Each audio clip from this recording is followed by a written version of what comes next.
ಎಲ್ರಿಗೂ ನಮಸ್ಕಾರ. 5 ನಿಮಿಷದ ವಿಜ್ಞಾನಕ್ಕೆ ಮತ್ತೆ ಸ್ವಾಗತ. ಇವತ್ತು ನಾವು ಒಂದು ತುಂಬಾನೇ ಕುತೂಹಲಕಾರಿ ಆದರೆ ಸಾಮಾನ್ಯವಾಗಿ ನಾವು ಮಾತಾಡಕ್ಕೆ ಸ್ವಲ್ಪ ಹಿಂಜರಿಯೋ ವಿಷಯದ ಬಗ್ಗೆ ಚರ್ಚಿಸೋಣ. ಅದೇ ಹಸ್ತಮೈಥುನ. ಇದರ ಬಗ್ಗೆ ಸಾಕಷ್ಟು ಗಾಸಿಪ್ಗಳು, ತಪ್ಪು ಕಲ್ಪನೆಗಳಿದೆಯಲ್ವಾ? ಸೊ ಬನ್ನಿ, ಇದರ ಹಿಂದಿನ ವಿಜ್ಞಾನವನ್ನ ಸಿಂಪಲ್ ಆಗಿ ಅರ್ಥ ಮಾಡ್ಕೊಳ್ಳೋಣ. ಎಲ್ಲರ ತಲೆಯಲ್ಲಿರೋ ದೊಡ್ಡ ಪ್ರಶ್ನೆ ಅಂದ್ರೆ ಹಸ್ತಮೈಥುನ ಮಾಡೋದು ನಿಜವಾಗ್ಲೂ ನಮ್ಮ ಆರೋಗ್ಯಕ್ಕೆ ಒಳ್ಳೇದಾ? ಬನ್ನಿ, ಈ ಪ್ರಶ್ನೆಗೆ ಸೈಂಟಿಫಿಕ್ ಎವಿಡೆನ್ಸ್ ಜೊತೆ ಉತ್ತರ ಹುಡ್ಕೋಣ. ನಿಮಗೆ ಬಹುಶಃ ಆಶ್ಚರ್ಯ ಆಗಬಹುದು. ಸರ್ವೆಗಳ ಪ್ರಕಾರ ಆಲ್ಮೋಸ್ಟ್ 95% ಪುರುಷರು ತಮ್ಮ ಲೈಫ್ ಟೈಮ್ನಲ್ಲಿ ಹಸ್ತಮೈಥುನ ಮಾಡಿರ್ತಾರೆ. ಅಂದ್ರೆ ಇದು ನಾವು ಅನ್ಕೊಂಡಿದ್ದಕ್ಕಿಂತ ತುಂಬಾನೇ ಸಾಮಾನ್ಯವಾದ ಚಟುವಟಿಕೆ. ಇನ್ನು ಮಹಿಳೆಯರ ವಿಷಯಕ್ಕೆ ಬಂದ್ರೆ ಈ ಸಂಖ್ಯೆ 72% ಇದೆ. ಅಂದ್ರೆ ಮೆಜಾರಿಟಿ ಜನರು ಮಾಡುವ ಈ ಸಹಜ ಕ್ರಿಯೆಯ ಬಗ್ಗೆ ನಾವು ಓಪನ್ ಆಗಿ ಮಾತಾಡೋದು ಇಂಪಾರ್ಟೆಂಟ್ ಅಲ್ವಾ?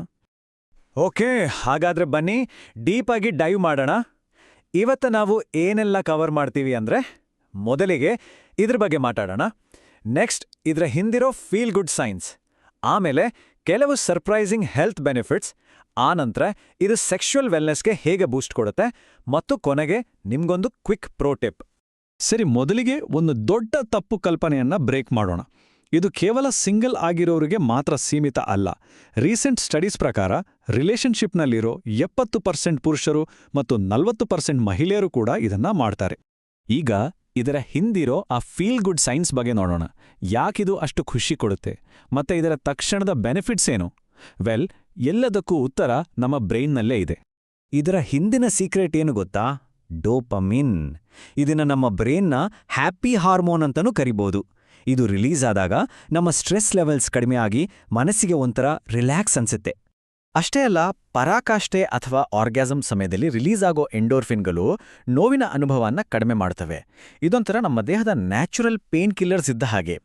ಮಹಿಳೆಯರಿಗಂತೂ ಇದು ಮುಟ್ಟಿನ ಸಮಯದಲ್ಲಿ ಬರೋ ನೋವನ್ನ ಕಡಿಮೆ ಮಾಡೋಕೆ ಹೆಲ್ಪ್ ಮಾಡುತ್ತೆ. ಮತ್ತು ಎಲ್ಲರಿಗೂ ಇದರ ನಂತರ ನಿದ್ದೆ ತುಂಬಾನೇ ಚೆನ್ನಾಗಿ ಬರುತ್ತೆ. ಯಾಕಂದ್ರೆ ಪ್ರೊಲ್ಯಾಕ್ಟಿನ್ ಅನ್ನೋ ಹಾರ್ಮೋನ್ ನಮ್ಮನ್ನ ಆರಾಮಾಗಿ ನಿದ್ದೆಗೆ ಜಾರುವಂತೆ ಮಾಡುತ್ತೆ. ಸರಿ, ಈಗ 3ನೇ ಪಾಯಿಂಟ್. ಮತ್ತು ಇಲ್ಲಿವೆ ಕೆಲವು ಸರ್ಪ್ರೈಸಿಂಗ್ ಹೆಲ್ತ್ ಬೆನಿಫಿಟ್ಸ್. ಇದು ಕೇವಲ ತಕ್ಷಣದ ಖುಷಿಗಿಂತ ಇನ್ನೂ ಹೆಚ್ಚಿದೆ. ನಿಮಗೆ ಗೊತ್ತಾ, ಪುರುಷರಲ್ಲಿ ಹಸ್ತಮೈಥುನ ನಮ್ಮ ಇಮ್ಯೂನ್ ಸಿಸ್ಟಮ್ಗೆ ಒಂದು ಬೂಸ್ಟ್ ಕೊಡುತ್ತೆ. ಹೌದು, ಒಂದು ಸ್ಟಡಿ ಪ್ರಕಾರ ಇದು ಬ್ಲಡ್ಡಲ್ಲಿ ವೈಟ್ ಬ್ಲಡ್ ಸೆಲ್ಸ್ ಕೌಂಟನ್ನ ಹೆಚ್ಚಿಸುತ್ತೆ. ಸೊ ನೆಕ್ಸ್ಟ್ ಟೈಮ್ ಶೀತ ಆದ್ರೆ ಇದೊಂದು ನ್ಯಾಚುರಲ್ ರೆಮಿಡಿ ಆಗ್ಬೋದಾ? ಪುರುಷರಿಗೆ ಇನ್ನೊಂದು ಪೊಟೆನ್ಷಿಯಲ್ ಬೆನಿಫಿಟ್ ಇದೆ. ಅದು ಪ್ರಾಸ್ಟೇಟ್ ಕ್ಯಾನ್ಸರ್ ರಿಸ್ಕ್ ಕಡಿಮೆ ಮಾಡೋದು.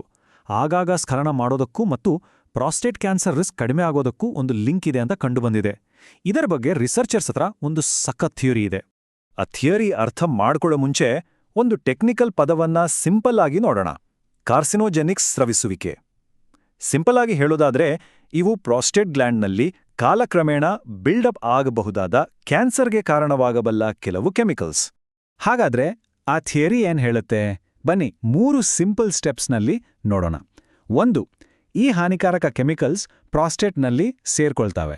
2, ಸ್ಖಲನ ಆದಾಗ ಇವು ಹೊರಗೆ ಹೋಗ್ತವೆ. ಮತ್ತು 3, ಇದರಿಂದ ಅವುಗಳ ನೆಗೆಟಿವ್ ಇಂಪ್ಯಾಕ್ಟ್ ಕಡಿಮೆ ಆಗುತ್ತೆ. ಇದೊಂಥರ ನಮ್ಮ ಬಾಡಿಯ ಒಳಗಿನ ಒಂದು ಕ್ಲೀನಿಂಗ್ ಸಿಸ್ಟಮ್ ಇದ್ದಾಗೆ ಅಲ್ವಾ? ಓಕೆ, ಈಗ 4ನೇ ಪಾಯಿಂಟ್ ಕಡೆಗೆ ಹೋಗೋಣ. ಇದು ನಮ್ಮ ಓವರ್ ಆಲ್ ಸೆಕ್ಷುವಲ್ ಹೆಲ್ತ್ಗೆ ಹೇಗೆ ಬೆನಿಫಿಟ್ ಆಗುತ್ತೆ ಅಂತ ನೋಡೋಣ. ಬನ್ನಿ, ಇದರ ಎವಲ್ಯೂಷನರಿ ಪರ್ಪಸ್ನಿಂದ ಶುರು ಮಾಡೋಣ. ಇದನ್ನ ವೀರ್ಯದ ವೇಸ್ಟೇಜ್ ಅಂತ ಕೆಲವರು ಅನ್ಕೋಬಹುದು. ಆದರೆ ಸೈನ್ಸ್ ಪ್ರಕಾರ ಇದೊಂದು ಸ್ಮಾರ್ಟ್ ಎವಲ್ಯೂಷನರಿ ಸ್ಟ್ರಾಟಜಿ. ಇದು ಹಳೆಯ ವೀರ್ಯಾಣುಗಳನ್ನ ಹೊರಹಾಕಿ ಫ್ರೆಶ್ ಮತ್ತು ಹೆಲ್ದಿಯಾಗಿರೋ ವೀರ್ಯಾಣುಗಳಿಗೆ ಜಾಗ ಮಾಡಿಕೊಡುತ್ತೆ. ಇದರಿಂದ ಗರ್ಭಧಾರಣೆಯ ಚಾನ್ಸಸ್ ಜಾಸ್ತಿ ಆಗುತ್ತೆ. ಈ ಕಂಪ್ಯಾರಿಸನ್ ನೋಡಿ ಎಷ್ಟು ಚೆನ್ನಾಗಿದೆ ಅಲ್ವಾ? ನಾವು ರೆಗ್ಯುಲರ್ ಎಕ್ಸರ್ಸೈಸ್ ಮಾಡಿ ಬಾಡಿ ಮಸಲ್ಸ್ ಸ್ಟ್ರಾಂಗ್ ಮಾಡ್ಕೊಂಡ ಹಾಗೆ ಹಸ್ತಮೈಥುನ ಪೆಲ್ವಿಕ್ ಫ್ಲೋರ್ ಮಸಲ್ಸ್ ಅಥವಾ ಶ್ರೋಣಿಯ ತಳದ ಸ್ನಾಯುಗಳನ್ನ ಸ್ಟ್ರಾಂಗ್ ಮಾಡುತ್ತೆ. ಇದು ವಯಸ್ಸಾದಂತೆ ಬರುವ ಲೈಂಗಿಕ ಸಮಸ್ಯೆಗಳನ್ನ ತಡೆಯೋಕೆ ಹೆಲ್ಪ್ ಮಾಡುತ್ತೆ. ವಯಸ್ಸಾದಂತೆ ನಮ್ಮ ದೇಹದಲ್ಲಿ ನೈಟ್ರಿಕ್ ಆಕ್ಸೈಡ್ ಲೆವೆಲ್ಸ್ ಕಡಿಮೆ ಆಗುತ್ತೆ. ಇದರಿಂದ ಸೆಕ್ಸ್ ಡ್ರೈವ್ ಕೂಡ ಕಡಿಮೆ ಆಗ್ಬೋದು. ಆದರೆ ಹಸ್ತಮೈಥುನ ಮಾಡೋದ್ರಿಂದ ಈ ಲೆವೆಲ್ಸನ್ನ ಮೇಂಟೈನ್ ಮಾಡೋಕೆ ಹೆಲ್ಪ್ ಆಗತ್ತೆ. ಸರಿ, ಈಗ ಫೈನಲ್ ಪಾಯಿಂಟ್. ಒಂದು ಚಿಕ್ಕ ಆದರೆ ತುಂಬಾನೇ ಇಂಪಾರ್ಟೆಂಟ್ ಪ್ರೋ ಟಿಪ್. ಇದರ ಬೆನಿಫಿಟ್ಸ್ ನಮ್ಮ ಸಂಗಾತಿಯೊಂದಿಗಿನ ಲೈಂಗಿಕ ಜೀವನಕ್ಕೂ ಸಿಗ್ಬೇಕು ಅಂದ್ರೆ ಏನ್ ಮಾಡಬೇಕು? ಎಲ್ಲಿರೋದು ಒಂದು ಕೀ ಅಡ್ವೈಸ್.